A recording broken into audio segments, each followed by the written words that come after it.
And I ran a 38-minute 5K Wednesday without stopping. Nice. Right through 40-minute run. And pain free?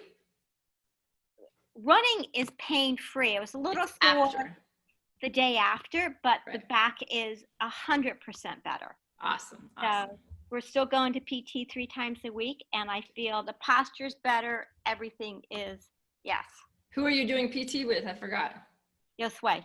Oh, awesome. Good deal. I'm so happy. That's awesome, awesome news. It has made a tremendous amount of difference. So. Yeah.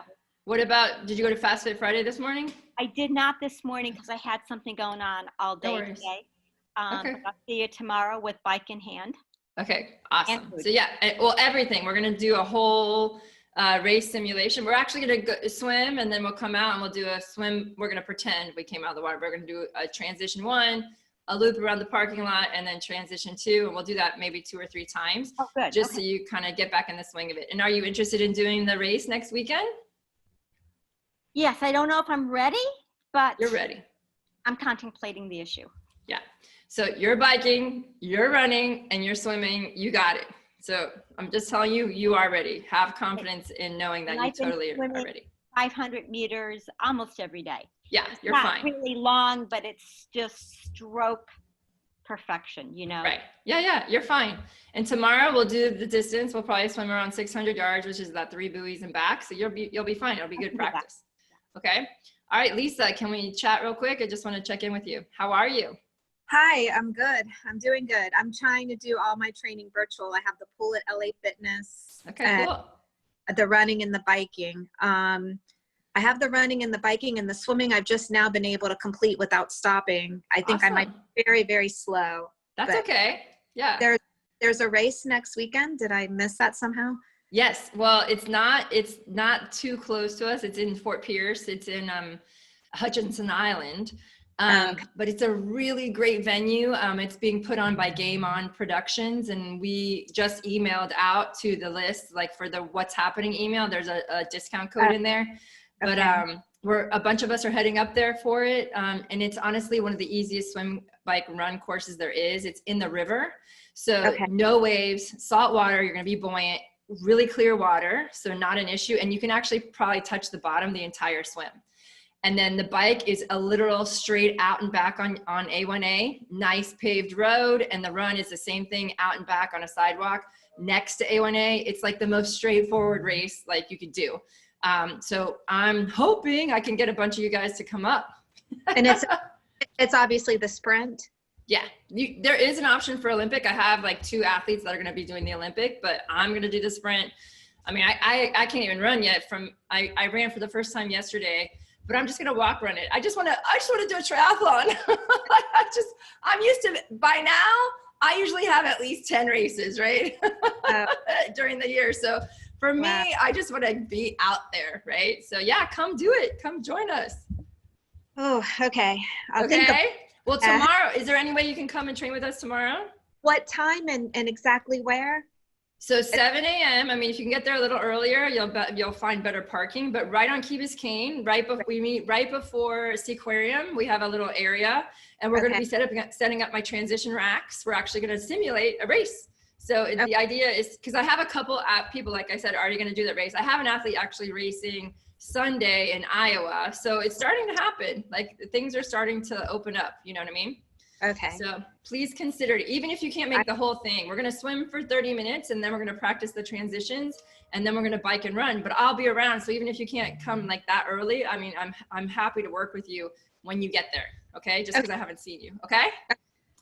Okay. Awesome. Monica, we're just doing a little catch up before we start the clinic. How are you? Good. Okay, cool. How's your training? Everything's good? Yeah. Do you have anything you want to talk about real quick? No, not really. Okay, cool. All right, so I think that's everybody. So I'm just gonna go ahead and I have a PowerPoint to kind of review the basics of a sprint triathlon. And I'm gonna be stopping every once in a while to ask some questions. And in the beginning, I want you to share a little bit about, let's see if there's anybody else that I don't see on here.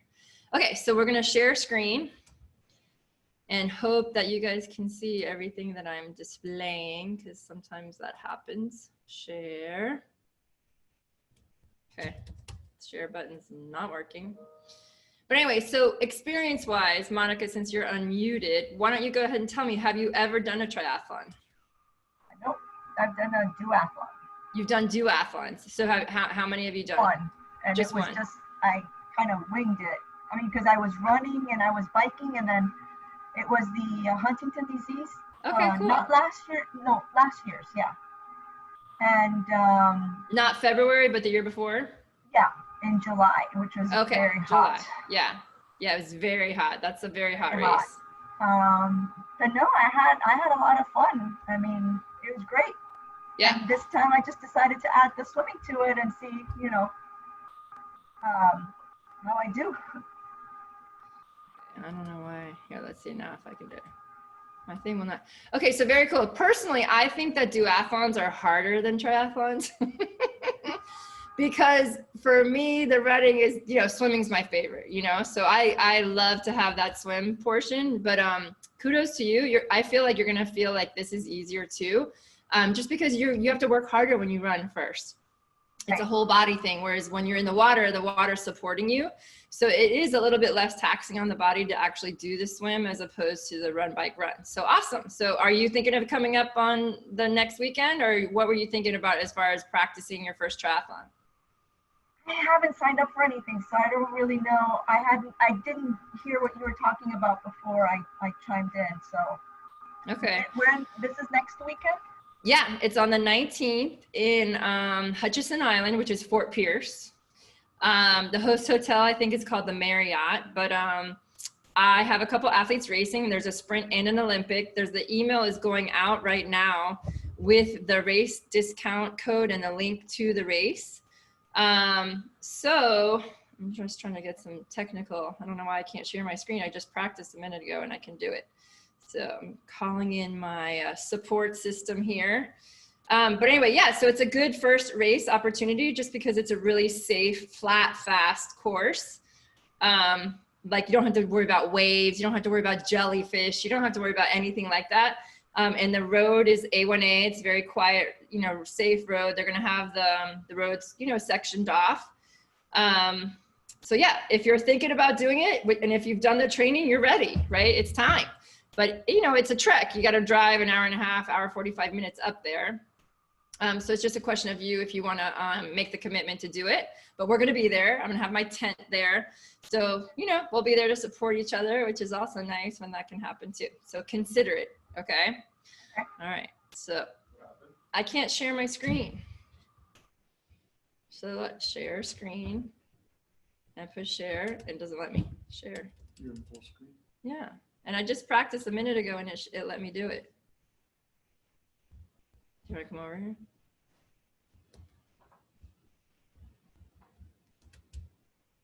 It's like not even working. Sorry for the technical difficulties. Do you have any idea when the kits that we ordered will be arriving? Yeah, so it takes 4 to 6 weeks. Okay. So, you know, August we'll get them. Yeah. It's like completely disabled or something. Like none of the buttons are working. So I'm kind of annoyed. So, yeah, that one. This? No, that's one. It's the PowerPoint. So it says share. Okay. Okay, can you guys see my screen? Yes, no, maybe? You can? Yes. Okay, I don't see myself anymore. Okay, so anyway, so Lisa, you're the only only other one on the call. Can you unmute yourself and just let me know about your like history? I know I don't think you've ever done a triathlon, right? But you're a runner. Yes, I've never done a triathlon. I've done a marathon and several half marathons. Okay, cool. Brand new to bike swimming. Okay, cool. So this is going to be fun for you. And if you put in the workout time, you're going to see that it's going to be just enough to get you across the finish line and hopefully ask you, make you wanting more. Like I said, I don't think I've ever, told you guys this, but I've only had one person ever do their first triathlon and not continue and want to do more triathlons.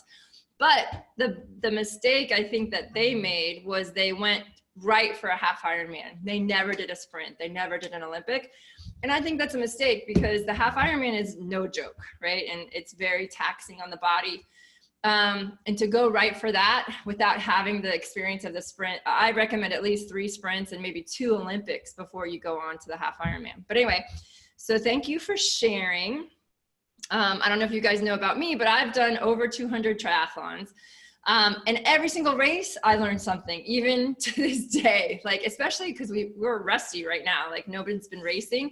I mean, like I said, I'm just going to get out there and have some fun, but every single race teaches me something.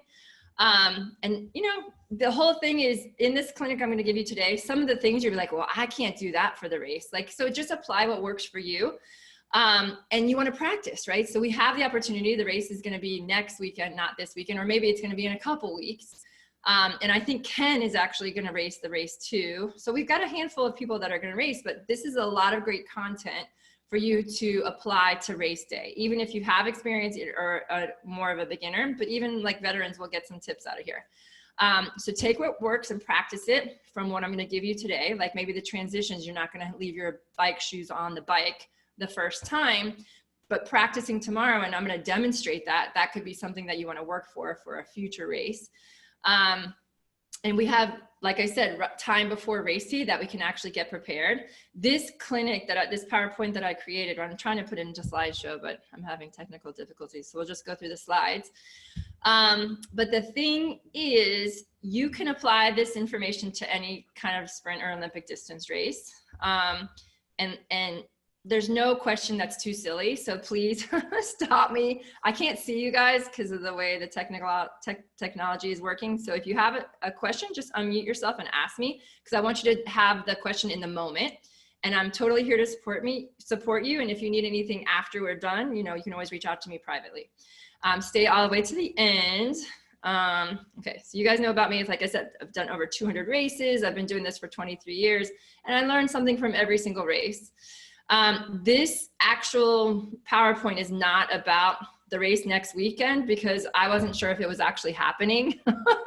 So it's a new race program, a race company called Game On Race Productions, and Willie is the owner. And she used to work for Multi-Race, so she's very experienced. She was with Multi-Race for like 20 something years. So she's awesome, and she does a great job at presenting her races, and I'm excited to help support her as well. So let's just talk about the week before the race. So next week, you actually want to lower your volume of training. Really finish this week. We have today and we have tomorrow, and even Sunday, I would recommend training a little bit. And then start maybe Monday or Tuesday, you can still do a little bit of something, but you want to start taking it easy Wednesday, Thursday, Friday, because you want to let your body absorb the training that you've done, okay? You want to mentally start to prepare for the race. You want to get a bike tune-up, maybe get a massage, do some extra stretching, use your foam roller. And I'm gonna ask you guys to submit to me, everyone who's racing, a race plan.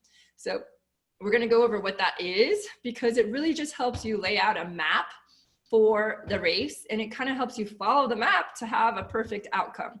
I have an athlete, like I said, who's racing in Iowa, on this Sunday. So he already sent me his race plan, and we had to tweak it. And he's been with me, this is his second year, and he's done quite a few races.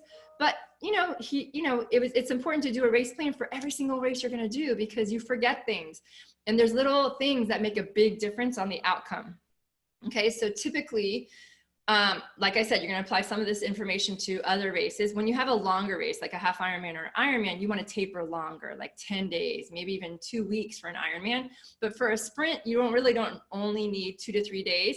And for an Olympic distance, you could go 5 to 7 days, depending on how hard you've been training and how much you've been pushing. You kind of have to ask your own body that question. And experimenting with tapering longer or shorter is also a good idea, because some people get stale when they take too much time off or do too much easy stuff. They actually start to get slower and feel less fit. So you kind of have to play with it. But for this first one, I definitely recommend a minimum of 3 to 4 days. So I would say by Wednesday, you guys are taking it easy next week. And that doesn't mean do nothing, but it means do 20 to 30 minutes of movement, like walking and running, swimming or biking, with a couple pickups. I call them ORPs, over race pace pickups, or sprints, just to remind the body that, you know, we want to keep you fresh and moving and not just doing everything slow. Okay. So even though you're not going to kill the race, your very first triathlon, right? You're going to feel like you're pushing hard. So you want to make sure you in training have pushed a little bit. Just because your heart is going to be high, you're going to have a little excitement before the race. And even though you're not really pushing, you're going to feel that anxiety. And sometimes when you push during workout, you can simulate the way it's going to feel on race day. So I definitely want you to do that leading up to the race. And still allow for recovery of training, meaning you're not doing more than 20 to 30 minutes and you're getting lots of good sleep the whole week, eating really, really clean. Like, please make it a priority not to go out and have wine and, you know, kind of just be smarter. Don't give yourself a chance to get food poisoning or have a setback, right? You've worked all this time. You don't want to mess it up with doing something maybe out of the ordinary before the race, okay? The cool thing about sprint races, though, that if you do something like that, you can always race again in a couple weeks because it doesn't take that much out of your body. But it definitely affects longer races like half Ironman and Ironman. You don't want to risk that, okay? So we sent you guys a race day checklist, which I highly recommend. I can actually hand one to you tomorrow if you come to the workout. It's awesome. I can tell you, as I said, I think I'm close to 300 races at this point. I haven't actually dialed them all up. I know I'm over 200, but every race, typically I'll forget something, right? So I actually created this list for myself. I mean, I've gone to races and forgot my sneakers, right? And had no shoes to go running in. I have had a contact pop out, right? So these are just always things. This list of things is basically covers every single thing that you could possibly need for a race. And it's good to just check over and make sure you have everything. I have a race bag that I keep everything in, which kind of helps keep all my stuff organized too. So here's the race plan. So you want to write out everything from the morning before the race. So if the race is on Sunday, from Saturday morning all the way through the end of the race on Sunday, I want you to write everything out. What I'll do is maybe I'll send you guys next week, I'll send you guys a sample race plan just so you can kind of copy it, and then you can fill in the details for yourself of what you're going to have for breakfast, right? What your mantras are going to be. And if you don't know what a mantra is, we're going to get to that. And how to use TriCalc 3, which I'm going to explain in a minute. And then I also want you to dial in any concerns along with their solutions, right? So if you're concerned about having a flat tire or panicking in the swim, we want to address that now. Right? You want to have a plan in place so that psychologically something like that happens during the race. You're like, oh yeah, I thought about this. And this, I remember Coach Erin told me to roll over my back to breathe when I felt panicky in the water, or she reminded me to blow my bubbles. So I'm going to do that right now. So having the concerns written out and then their solutions and then practicing those solutions is a great way to prevent any of that stuff from happening. And then if you have a concern about having a flat tire, the good thing is you should really learn how to change a flat tire. We actually have a video on our YouTube channel on how to change a flat tire, especially the rear tire, which can be a little tricky. But does anybody have any concerns that they want to talk about right now? You can unmute yourself. Okay. So yeah, my concern is mainly the swimming, you know, when everybody like gangs up and yes. That's my concern. Okay, perfect. So I'm actually going to show you a slide of that exact situation, and we're going to go over exactly how to avoid it. But basically, you're going to seed yourself accordingly. You're not going to start in the middle and the front of the group of swimmers. You're going to start to the side, maybe to the back right or the back left, depending on if there's any current or anything like that. And you're going to ease your way in. The other thing that's going to help you prevent like that scared feeling when you first start the race is practicing your swim before the race starts. We're going to have a time. We're going to get to the race with enough time to actually ride our bikes, do a little run, and then do a little swim before the race starts so that you actually calm yourself down, you get familiar with the terrain and how the race conditions are going to be so that you have a lot more confidence when the race gun goes off. Does that make sense? Okay. All right. So TriCalc3 is an awesome little app that I like to use. And even for first-time racers, I want you to have an idea of how long the race is going to take you. Okay. So I'm not 100% positive if the bike is 10 miles or 13 miles, but you can look it up on the website. But the swim, I'm pretty confident is going to be either 400 or 500 meters. So you can see right here how you can plug in all the numbers. Okay. And you're going to add in your transitions. I would recommend at least 2 to 3 minutes for your first transition. And the same thing, maybe 2 for the second transition. And we can actually time them tomorrow. But we have to see how far the water is going to be from the actual transition area. So, you know, these are things we're going to learn about as we go, but you're going to be able to plug in the numbers and get a race time. Okay. So you can't really see this. It's like I think it's like 105. And this is also cool if you want to compare to future races that you can dial in. Well, if I want to take 5 minutes off my time, you can play with all these numbers of how fast you need to ride the bike and how fast you need to run to accomplish your goal. Okay. So TriCalc3 is just a great tool to use, you know, before any race. So I always have my athletes send me one of these as their goal. And sometimes they'll send me 2. They'll send me, this is my realistic goal. And then this is if I really blow it out of the park, like my dream goal. Like a lot of people aim to have a sprint distance triathlon be a sub 1 hour. Okay. So what to wear. So these pictures are kind of old. We have our old kids. I need to update these, but definitely recommend a one-piece tri-suit or a 2-piece tri-suit. Nothing cycling, right? They do have one-piece tri-suits that have sleeves now, but honestly, how hot it is right now in the summer down here, even in Fort Pierce, it's going to be hot. I do kind of recommend the sleeveless unless you've practiced with the sleeve, but you can find tri-suits all over the place. Usually bike stores or tri-stores have them. We actually have an order going in right now. So if you do want any full circle kits, there's still time if you order today from the website, but this is like the drop dead last time. Because we want to get them back in a couple weeks. And I know Monica already ordered hers. So hopefully today is it. We're submitting the full order. But anyway, so a tri-suit or a one-piece or 2-piece. One-piece is typically a little faster, but you do have to remember you have to unzip it completely to go to the bathroom. So it can be a little bit of a pain in the butt. So if you're not sure, you can always get the 2-piece, okay? But it's meant to be tight, right? And fitted so that it dries quickly when you come out of the water and doesn't chafe, right? Or catch wind. We're not gonna have to worry about speed suit or wetsuit. Wetsuit is for when it's cold and it actually helps you float. And then a speed suit, which is what I'm wearing, it actually helps you slip through the water. I'm gonna consider wearing a speed suit for the race next week, just because I haven't been swimming and I need every little bit I have, every little bit of advantage I have. It's kind of like a dolphin skin, so it repels the water so that you can swim more quickly through the water. And they're very, very comfortable and they go over your tri-suit, okay? So race prep, you're not gonna be able to pick up your packet the day before. Or maybe if you go on Saturday to the race site, you'll be able to pick up your packet, but they always have race day packet as well, packet pickup. And these are the things that are usually within your packet, right? So your race numbers, there's usually 3 numbers, a helmet number, a bike number, and a run number, a timing chip that you're gonna put on your left ankle. And the danger if they give you this the night before is that you might forget it. So that's why I put the cue to toothbrush. Put it by your toothbrush, because hopefully in the morning you're gonna wake up and brush your teeth and you'll see your timing chip and you'll remember to put it on. And then there's also usually swag, right? The other thing about the timing chip, you always want to put it on your left ankle, because just in case it starts to open up or the Velcro kind of opens up, it won't get caught up in your gearing, which is on the right-hand side of the bike. You know, it's just one of those things. I usually like to use my safety pins. I always have extra safety pins in my race bag to anchor down the timing chip so that it doesn't come off, right? Because you would hate that to happen, that they don't have a record of your race just because the timing chip fell off.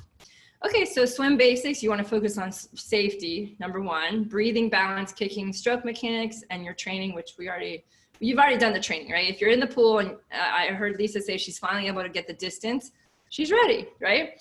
Bike, you want to think about safety first, always. Gearing, handling, what to wear, we talked about that. And then the running. So this is my race bag. I always have everything together, like I said, in one place. One thing that you might be surprised about is I have baby powder and some kind of non-petroleum like lube, which is like kind of like Vaseline.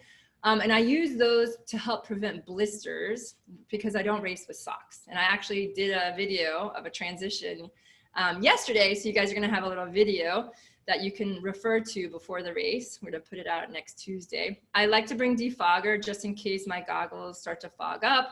The newer the goggles, the less chance of that happening. And I always bring 2 pairs of goggles, a tinted pair and a dark pair. I mean, a light pair, like completely clear, just in case it's like cloudy or it's hard to see. And then I always have a tinted pair in case it's super, super sunny. I bring electrical tape, and I'll show you why in a minute, because I usually use electrical tape to anchor down my food, my gel. I tape it to the top tube of my bike. And I always bring extra food and, of course, sunscreen, safe, healthy sunscreen. And then I always bring my own Sharpie, just because a lot of times it may be a line to get into the race, the transition area. And if you just write your own number, make sure you write it the right way or have a friend write it. You can get into the transition area because you want to put your number on both sides. So this was my number for the race, 475. So I put 475 on each arm. And then I also put my, actually they'll ask you for your age. You can put it on your calf. And sometimes they'll have you put your number on your leg as well. And I always recommend using a visor to help protect your face from the sun, and then a race belt. That's where you're going to put your run number. Okay. And I always bring my extra contacts, as I mentioned before. So these are typically the race numbers. So these 3 numbers are what you're going to use. This little one goes on the front of your bike. And this one's really important if they have photographers at the race, which I'm not sure if they're going to for this race. They might not even have this number in your packet, but this helps identify you to the photographer so they can then send you pictures of yourself from the race. So it's kind of cool because we all kind of look alike with our helmets on. So the other 2 race numbers are the bike number, which goes on the seat tube of your bike, and then your run number, which is on my race belt here, which I'm going to show you in the next slide. But let's focus on the bike number first. So this is the bike number, and I usually put it here just because it's the most aerodynamic place. You can put it down here too, or even right here, but you want to avoid putting it too high because this is paper and it will actually cut you on your thighs. So I've actually had my race number right here, and as I'm pedaling, I look down and I have paper cuts all over my inner thighs because the race number was rubbing me, right? So that was a lesson learned, okay? And then the run number goes on your run belt, and you don't have to have a run belt or race belt, but honestly, it's like super inexpensive.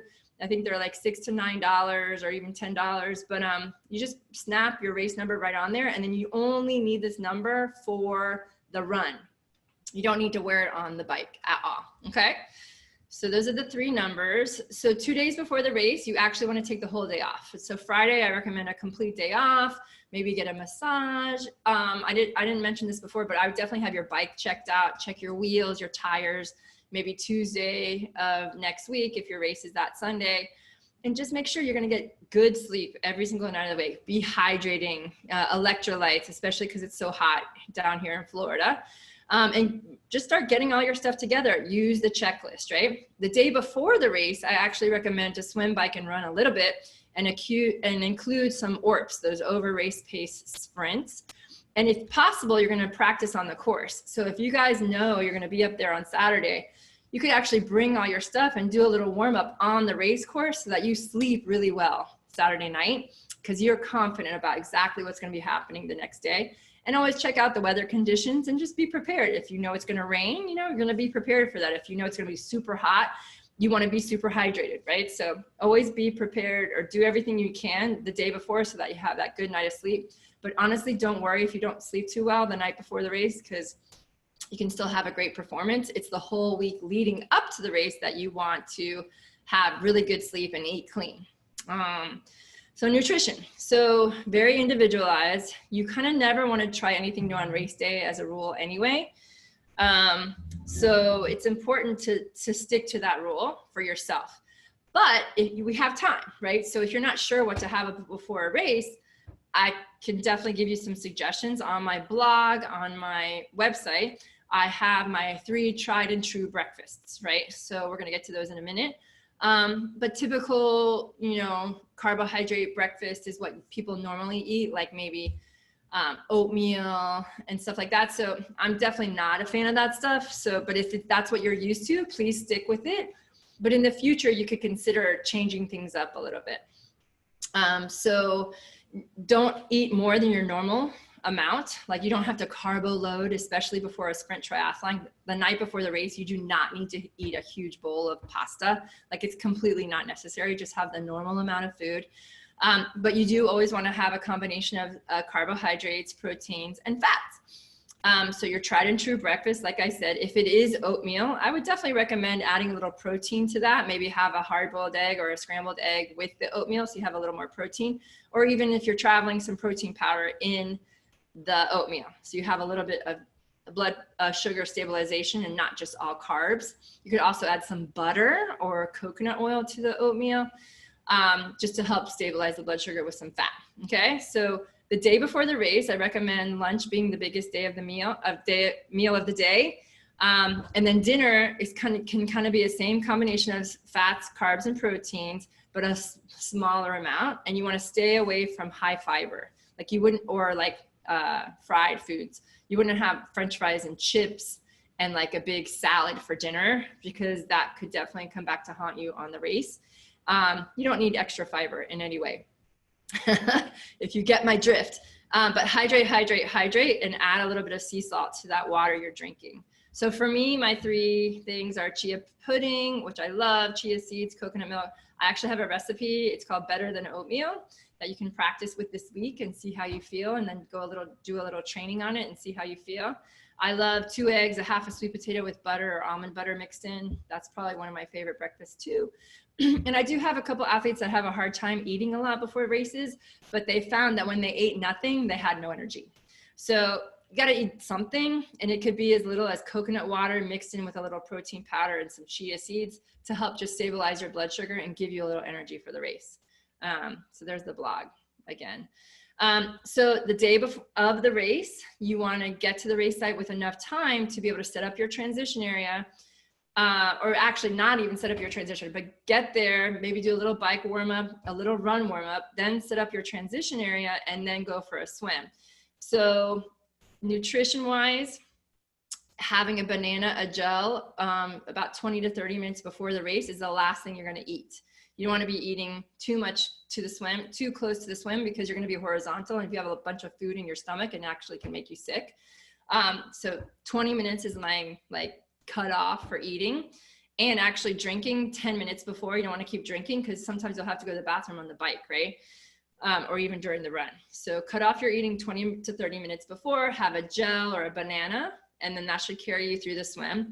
On the bike, depending on how long it is, you don't really need much more than a water bottle with some sea salt in it, and then 1 gel. That's pretty much all you're going to need for a sprint distance triathlon. For an Olympic, I would take 2 gels on the bike.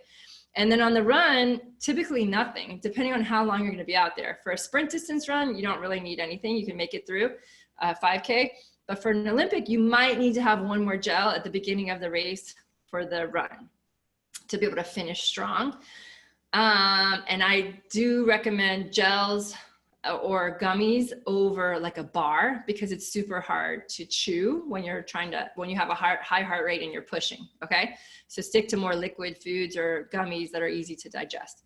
Now, caffeine is a big subject, because if you drink coffee normally, you definitely want to continue to drink coffee because it does give you energy. You're used to that, right? But you can make it work better for you. It's actually a legal ergogenic aid, which means that it actually helps you perform better.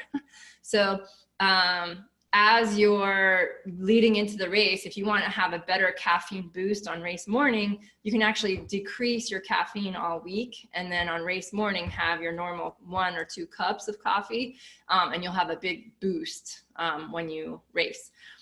Caffeine during the race can be a little tricky, just because it does stimulate your bowels to go to the bathroom.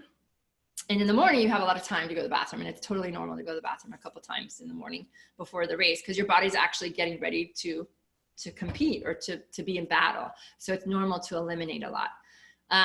But caffeine can make that happen in the middle of the race, right? So if you take a gel with high caffeine content, it can actually make you have to go to the bathroom. So you got to pick and choose when you're going to have that caffeine. Long course racing, I do recommend caffeine during the second half of the bike and the second half of the run. But for short course, you don't really need it. You should be able to be fine on your morning breakfast coffee. Okay, so race day, follow what you wrote out in your race plan, right? Wake up 2 to 3 hours before the race, eat 300 to 700 calories of low fiber, good fat, carbs and protein combination, your tried and true breakfast. Something you've eaten before. Remember to hydrate all morning. Remember to put your timing chip on your left foot, body mark yourself using a Sharpie. Don't write your numbers backwards like I have. And even upside down. Sometimes you'll get like tattoos for the race numbers. Don't put them on upside down. Check your bike. Make sure the tires are pumped up to actually it's between 90 and usually 120 PSI for most bikes. Pick up your packet. That's where you're gonna have all your stuff. And you usually have to have the specific color race cap for your swim, which we'll get to in a minute. You wanna have make sure your helmet is legal. Most helmets are legal these days, but they'll be checking in the transition area if your helmet's legal. So if it's a newer helmet, it's probably gonna be fine. And just make sure your bike is working. Make sure the air is holding in the tires, you're spinning, the brake isn't rubbing. And always remember to leave your bike in an easy gear before you rack it on the transition rack. Okay, so dynamic warm-up. Bike for a couple, 15, 20 minutes, include a couple orps, run, same thing, run to the bathroom, run through the finish line, and then hydrate. Then you're gonna set up your transition area in order of use, which I'm gonna take a picture of in a minute, and we're gonna have a video for you guys on Tuesday. And if you're wearing socks, great, no problem. Just roll the socks down into a little circle, put a little baby powder in there so they're super easy to get on your foot. And line up everything in order of use. Sunglasses are open, your helmet is unbuckled and sitting on your bike. You wanna make it as simple as possible to get from the swim to the bike. And then visualization. You wanna run through this whole process a couple times in your head, but basically this is what it's gonna look like. I put my helmet down on the floor, but typically I would hang it right here on my handlebars, and this is just set up in my trainer in my house. So this is my transition area. That's pretty much all I need. I leave a towel on the floor to wipe my feet off, and I'll usually use a hand towel, something small, to wipe my face off if I feel like I'm gonna need it, and if it's super hot, which I will.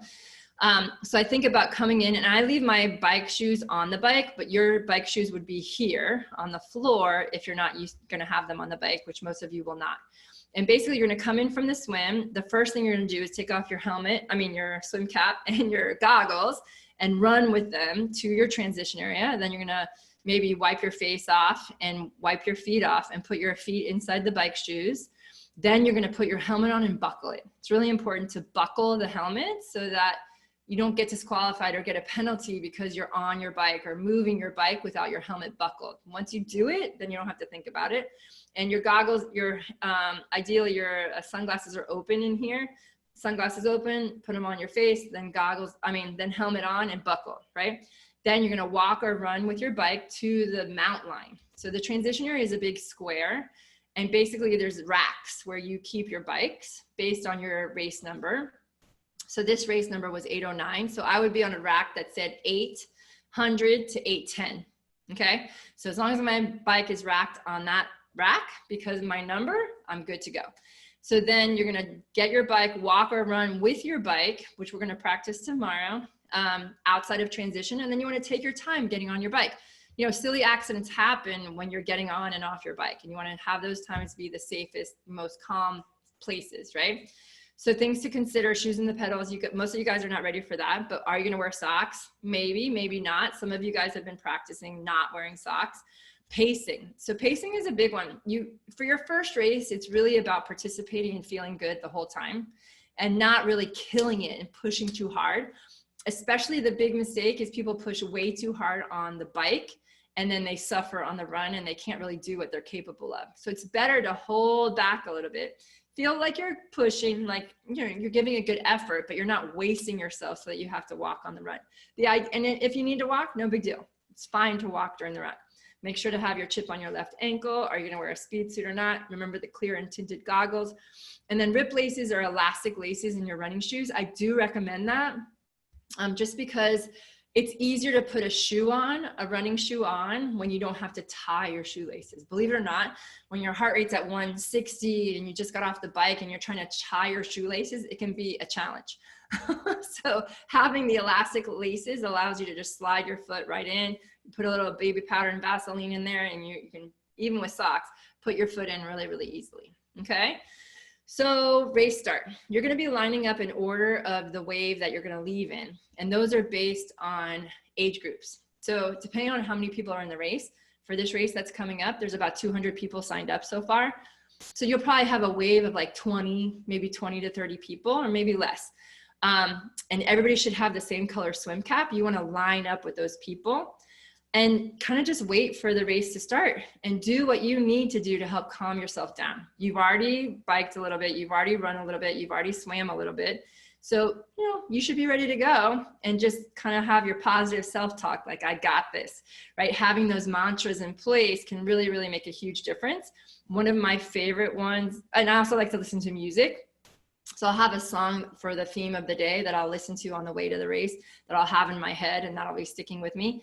And then mantras like bubble, bubble, breathe for the swim, or kick, kick, kick, kick, kick, right? Or 1, 2, 3, 4, 5, sight, right? You want to sight for where you're going. We're going to talk about the swim in more detail. But having those mantras and that self-talk can really, really make a huge difference on your performance on race day. Okay, I know it's a little long, but we're gonna get through this. So this is a typical race from Trilogy, but it's gonna be a typical outline for the race. You're gonna have to go out. I think this race might be a triangle, but I'm not 100% sure how they're gonna set it up. But typically you go out, you make a right-hand turn, and come back to shore, and it might be left. I have no idea. So tomorrow at practice, we'll do both. We'll practice both directions, and the Olympic distance race is gonna be longer, right? So really good idea just to test the water out, see how deep it is, how clear it is, so you can really get a handle on it. So I don't know if you can see me, but this is Swim Miami. So this is a little bit different. This is a swimming event, and it's all swimmers, right? And these people are beasts, right? Typical triathlons, you're not gonna be in this big of a group, but sometimes you never know. So this is my athlete, Gabby, and me, and I'm actually thinking about my process, right? I'm thinking about what I'm gonna do during the race and kind of going within. And I taught her to do that as well. She's been with me since she was 7 years old, and she's now 16 and still a rockin' triathlete. So anyway, so this is kind of how the race start's gonna go. Most likely you're gonna be in like waist deep water. And Monica, what you would do is say the buoy's over here, right? You would line up a little bit to the left or a little bit to the right and let all these people go, right? So that you just follow in right behind them and not get caught up in the mayhem, okay? You wanna seed yourself accordingly. Does that make sense? Yeah. Okay, so we're not gonna worry about wetsuits. Just for future use though, if the water is 78 degrees or less than 78 degrees, you can wear a wetsuit, but it's definitely way hotter than that. Also, quick tip, always remember to practice wearing your goggles underneath your swim cap, just in case someone bumps your goggles or you get kicked a little bit or there's a wave on a future race. Your goggles could go flying off, right? But when they're anchored by your swim cap, you don't have to worry about it. Fins are illegal in races, but you can actually wear a snorkel if you want to. Believe it or not, that's legal. And you want to seat yourself accordingly, just like we just discussed. Don't line up in the front in the middle if you're worried about having a panic attack or it's your first race. Like, take your time. There's no, believe it or not, the more controlled you swim, the faster the swim will be over, okay? So the more you try to push through the water, especially your first race, the more likely you're gonna have a little bit of a pushback from your heart and your lungs. So it's better to just chill out, do what you can do, swim freestyle as much as possible. And if you need to swim to breaststroke or switch to breaststroke or roll over on your back to breathe, that's totally fine. We're gonna go through some steps to take if you do have a panic attack. Now, sighting. Sighting is one of those things that you have to look where you're going in the swim. And if you don't, you can end up swimming a half a mile instead of a quarter of a mile, or a mile instead of a half a mile if you're not looking up every 5 strokes. So 1, 2, 3, 4, 5, and you're breathing, you're still breathing when you do that. And then you'll look up to sight where you're going. I recommend every 5 strokes, your first race, just so you stay in as short and straight a line as possible, okay? And then you're also gonna do, you can switch to breaststroke, and you can also even roll over on your back to breathe. Like, say you start to feel panicky, which can totally happen. A lot of times people will literally report saying to me, I don't know what happened. I forgot how to swim, right? So that's where having those mantras and making sure you have that warm up is essential. And if you need to, you can actually rest with a lifeguard. It's totally legal. There's going to be a few on the course, on paddle boards or in kayaks, and you can totally hang out with them until you feel comfortable to swim to the next kayaker or to swim back to shore, right? The idea also is to remember to stay horizontal as much as possible. Try not to go vertical in the water, because this is way harder to swim than if your head's down and you're kicking and you're kind of driving forward, and breathing often. Remember to swim all the way to shore. Okay, so this is going to be in a river, and we might actually, I'm pretty sure it's a beach though. You come out of a beach, it might be a ladder. Okay, there might be a dock and a ladder. So either way, swim all the way. Try not to stop swimming until the very, very last minute. You're always faster swimming than running in the water. I don't know if this video will start. I don't think so, but this is an example of a race I was at. This is like an age group race, but you can see they are sprinting to the water. Only experienced triathletes should do this. And then here's an example of kind of like the mayhem. And this is where you guys would be like kind of hanging more in the back. Okay. So what happens if you have a panic attack? Remember to practice actually having a panic attack in training. So tomorrow we're actually going to practice getting out of breath and what you're going to do to calm yourself down and get out of it. Remember to blow your bubbles. You can always switch to breaststroke and then roll over on your back to breathe. Rest with a lifeguard and repeat as necessary, all of those things. And the more you practice in the open water, the less of a chance that that's going to happen during the race. Okay. So you're going to come into the beach, you're swimming all the way, you're kicking all the way until two hands touch the sand, meaning you're not standing up in too deep of water. And then you're going to stand up carefully. Sometimes you get a little dizzy because you've been horizontal, right? So take your time standing up and then walk or run up the beach. I highly recommend taking your swim cap off as soon as possible, because your heat is held in your hat, your swim cap. And sometimes, especially the water's really warm. I was just swimming there yesterday in a similar area. And the water got hot. So definitely take your swim cap off first, your goggles, and then hold them in your hand as you run up the beach to get to your bike. You're going to find your transition area, find your bike. You're going to put your sunglasses on, put your helmet on, make sure that the helmet's not backwards. A lot of times people put their helmets on backwards.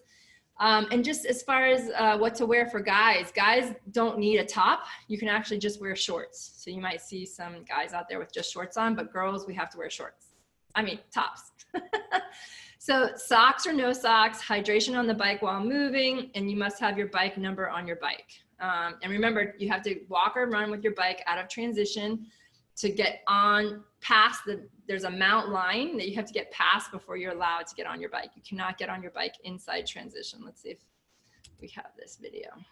I don't know if this is gonna work. So Lilia, can you see the video? I'm now going to talk you through the swim to bike transition. Helen's going to demonstrate it and how you can practice it in your back garden. Helen's kit's laid out next to her bike in the most efficient way for her to have a quick transition. As Helen's running into transition, she's already undoing her wetsuit and folding it off to her waist. We don't have to worry about wetsuits. She's taking the wetsuit off her arms, down past her waist. As it gets past her waist, she uses her feet to take the wetsuit off the remainder of the way. As she's taking it off past her feet, she's then taken off her hat and goggles. Once they're off, glasses on, helmet on, and fastened properly. Then bike shoes on, and done up nice and tight, ready for the cycle. She grabs the bike and runs out of transition. That's it. In that transition, you notice that Helen put her bike shoes on while she was stood next to the bike. That's the best way to perform a transition for beginners and people who are less confident with putting their bike shoes on while riding. If you're an experienced cyclist and you're used to handling your bike, then what you can do is have your bike shoes already attached to the pedals and then attached to the frame with your Okay, yeah, so I have a video actually of that in the next one where someone's doing that. So please go on the website of whatever race you're gonna do and look at the map, right? So helmet on, must be snapped. You always wanna ride on the right-hand side of the bike course. Just like you're in a car, you're gonna always stay on the right-hand side unless you're passing. There is this thing called drafting. You do not wanna ride behind another cyclist. You have to be 3 bike lengths behind another cyclist in front of you. And when you need to pass, you have 15 seconds to pass, which is plenty of time. And you wanna let them know. I always recommend looking over my left shoulder to see if someone's passing me. And then I'll say on your left, and I'll pass them, and then don't cut in front of them too closely. Try to be as safe as possible. No drafting. Take the turns at your own ability, meaning you don't want to have a super tight, fast turn if you're not that comfortable on your bike.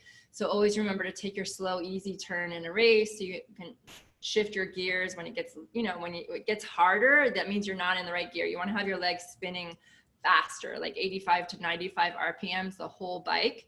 And the name of the game is just do the best you can. You know, we don't have zones yet, heart rate zones or power zones. This is about just feeling good on the bike, feeling strong, and getting through the race, okay? Dismount before the dismount line, and then be careful running in your bike shoes back to your transition area.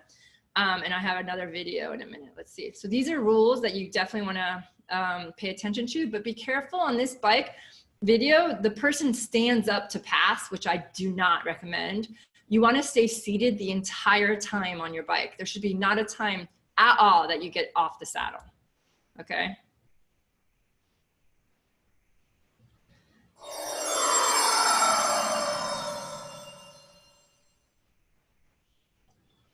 USAT has many rules regulating the sport of triathlon.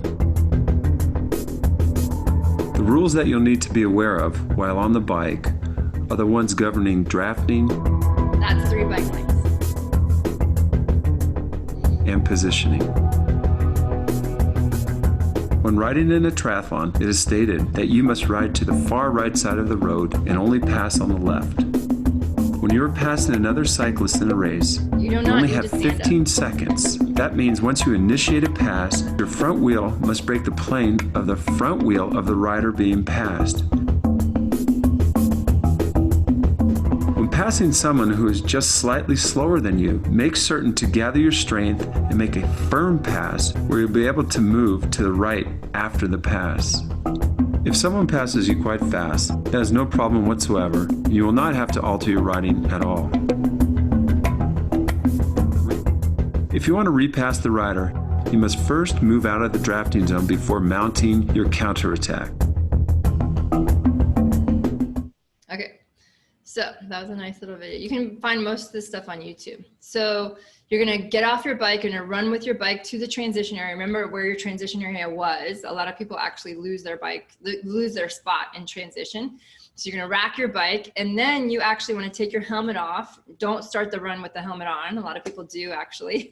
And then switch your shoes. So take your bike shoes off, get your run shoes on, and then just grab everything else. Grab your visor, grab your race belt. And if you have a gel, just grab that and start moving, right? Don't stay there and have a picnic. A lot of people, I have a video of another girl who her friend, you know, she asked her friend to videotape, and she had like 10 people come and go while she did her transition. She was like, I can't believe I took that long. Like, it's just not necessary. And then the shoes, those are the elastic laces that I highly recommend. Headphones are not allowed on races. So this is the last video, but it does show a couple different variations of the dismount that I want to recommend. But like I said, I do have a video coming out myself. Just like your transition from swim to bike time, your bike to run time also counts towards your total race time. So the faster and more smoothly you can transition from bike to run, the faster you'll be on race day. So see how he left his Your transition begins at the bike dismount. Make sure you dismount your bike prior to the dismount line. In this example, the athlete stops and then hops off his bike. Yeah. You can also do a running dismount, which this athlete demonstrates nicely. Yeah. Let's watch that again. As you can see, the athlete has already stepped out of his bike shoes, so his feet are on top of his shoes, which are still attached to the pedal. Yeah. He's also brought one leg over his right leg till it's on the same side as his left, so that he can quickly step off the bike. Extremely fast. This is an advanced dismount and should be practiced many times before attempting on race day. Yeah. A lot of people have accidents. As you jog your bike into transition, keep it under control. Having noted in the morning where your transition space is, you can quickly find it during the race. You're going to quickly take off your bike gear, so your bike shoes, bike helmet, and put on your run gear. In this case, the athlete's putting on his race number belt and grabbing his running shoes. Grabs his glasses, and he's ready to go. So he did In everything the case there. of this athlete, he did a running dismount because you can see his shoes are still connected to his bike pedals. He quickly finds his transition spot, racks his bike, takes off his bike helmet. Because he's not wearing socks, he can quickly pull on his shoes, then tighten the laces with lace locks. Next, he grabs his visor and then his race number belt, which he puts on as he exits the transition area. Yeah. So that's just a little faster. Two key things to remember. The first is to practice your transitions in training so that on race day it becomes second nature. The second thing is to simplify your transitions. The fewer things you take off and put on, the faster you'll be. Yeah. Cool. Good video. Okay, so this is just the race of the map of the run. And these are the laces. So this is one brand of laces that you can get, but you can get them at any running store, like Elastic Races. You can also get them on Amazon. And for the run, the biggest thing is making sure you have a little bit faster legs, meaning a less resistance on the bike when you go to switch to the run, because it can help you feel quicker and lighter on the run. Aim to have 45 footsteps in 15 seconds while you're running. So that's your RPMs. Quick, light feet is one of my mantras. And then remember to breathe, right? A lot of times your heart rate's high, you just came off the bike. I would take the first like 3 to 5 minutes and really kind of gather yourself and let your heart rate come down. And then you can start to run and negative split. If you're walking, that's fine. Take regular walk breaks. But remember, it is a race, right? So you want to see what you can do. And of course, you want to be strong to the end, right? So the idea is to at least, run or even sprint that last 100 yards maybe. And yes, you are a triathlete. And I promise you, it's going to feel amazing. So pacing is racing. Take each discipline at your own ability. Start too fast, you might finish last, right? So pacing is racing. Know your heart rate zones. For a beginner plan, don't really worry about that, but just remember to stay under control. Know your edge, meaning don't push too hard on any one discipline so that you can stay under control, and remember your nutrition and hydration. Remember to return your timing chip. They usually take it from you when you cross the finish line. Be grateful for your strong, successful body. And don't forget to thank all the volunteers, because most of them are not getting paid to be there, and have fun and smile. And be super proud of yourself for doing a triathlon. So follow your race plan, not your friends. Visualize positively the whole race in your mind from start to finish. Have your mantras in place. Dig deep is a good one. Swim like a spear, or bubble, bubble, breathe. I can and I will. I can and I will. Those are all great mantras to practice, or you might have something that helps motivate you. Bonus tip, if you want to practice learning how to train without socks, you just kind of do it in increments. So start with 5 minutes at a time with no socks and using the baby powder and the Vaseline. And you can build up the time, 5 minutes, 10 minutes, 20 minutes. Usually when you get to 20 minutes, you're good. I have this video on my website. I don't know if it's gonna play. I don't think so. But basically it's me. Oh, it is. So there's the Vaseline, the non-petroleum Vaseline that I put inside the shoe, not on my foot, to help prevent. I just know I'll put my shoe on and I'll feel where there's any rubbing. And then I'll put the gel in there so it rubs the gel instead of rubs my skin. And I'll just dump a bunch of baby powder in there. I'll do it for both feet. And that's it. All right, guys, any questions? All right, let's close that. I'm afraid that I'm gonna disappear, you guys. Okay, any questions? Any questions? Any questions? Are you still there? Yeah. Through the full circle website, can we sign up for there for the race, or we go directly to?